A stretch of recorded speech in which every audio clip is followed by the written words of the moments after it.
حکیم الامت حضرت مولانا اشرف علي تانوي صاحب رحمه الله ډیر لوی عالم تیر شوی د دیوبند په اکابرو کې. هغوی لیکلي چې د قرآن په حقوقو باندې خو علماء کرامو غټ غټ کتابونه لیکلي. خو هغوی لیکلي چې په هر مسلمان نارینه زنانه عاقل بالغ باندې د قرآن شریف 3 غټ حقونه دي. که په دې کې په یوم پاتې شو د ایمان ناقص دی، نیمګړی دی، ایمان مکمل نه دی. لومبني حق چې موږ تاسو قرآن په ناظره باندې ووایو.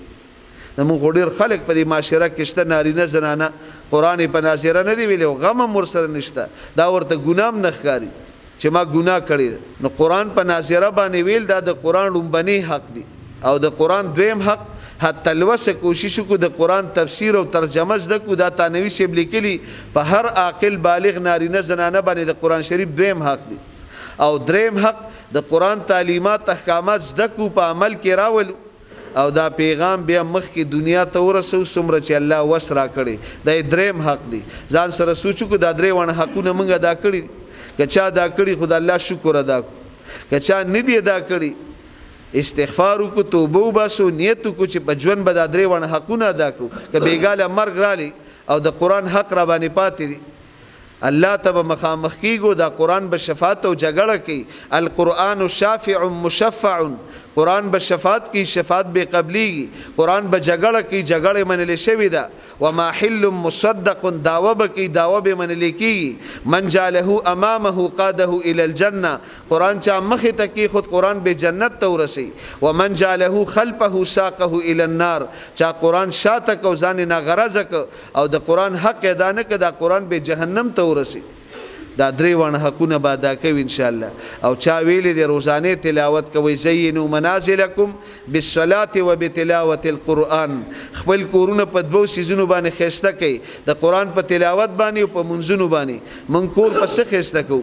په چونه باندې، په رنگونو باندې، په ماربلو باندې، په ټیل باندې، په قالین باندې، کارپټ باندې، په دې لیټونو باندې من کور خسته کو.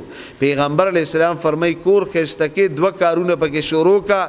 یو د منځ اهتمام، یو روزانه د قرآن د تلاوت اهتمام.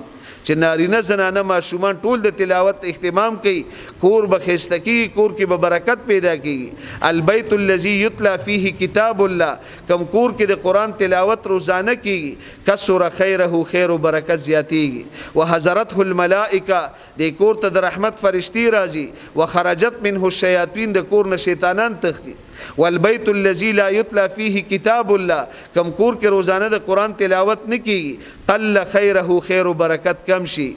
وزواق باهله، کور والو باندې کور را تنگ شي. وحضرته الشیاطین، شیطانان دی کور تراشي. وخرجت منه الملائکه، د دې کور نه د رحمت فرشتي رخصت شي.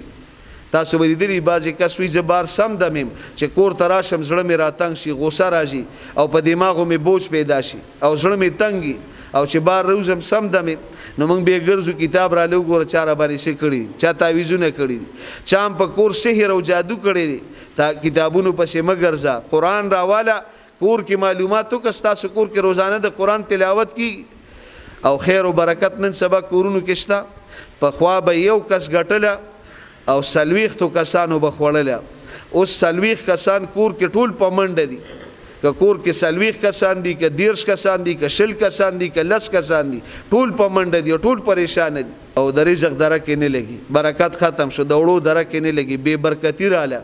دا ولی زمونږه د مونږ اهتمام هم کمزور دي. کور کې هم د مونږونو اهتمام نشته دي او د جمع هم موږ نه کوو. زما محترمو دا اعمال شروع کو، کورونو کې بم خیر او برکت پیدا شي. دنیا کې امن، چین، سکون، راحت، اطمینان، د خوشحالي ژوند به الله راکړي او مرګ نه پس همیشه د پاره کامیابی دي، خوشحالي دي. الله دې موږ تاسو ټول ترا نصیب کړي. کو به داسې خوښ هم ان شاء الله. الله دې د عمل کولو توفیق راکړي. ربنا ظلمنا انفسنا وان لم تغفر لنا وترحمنا لنكونن من الخاسرين. اللهم استر عوراتنا وامن رواتنا. اللهم انا نجعلك في نحورهم ونعوذ بك من شرورهم. اللهم يسر لنا امورنا وحسن مرادنا وتمم تقصيرنا. اللهم يسر لنا جهد النبي صلى الله عليه وسلم وتقبل عنا جهد النبي صلى الله عليه وسلم. اللهم إنا نسألك رضاك والجنة ونعوذ بك من سخطك وغضبك والنار. اللهم إنا نسألك توبة نصوحا وتوبة قبل الموت وراحة عند الموت ومغفرة بعد الموت، الفوز بالجنة والنجاة من النار يا رب العالمين. وصلى الله تعالى على خير خلقه محمد وآله وأصحابه أجمعين برحمتك يا رب.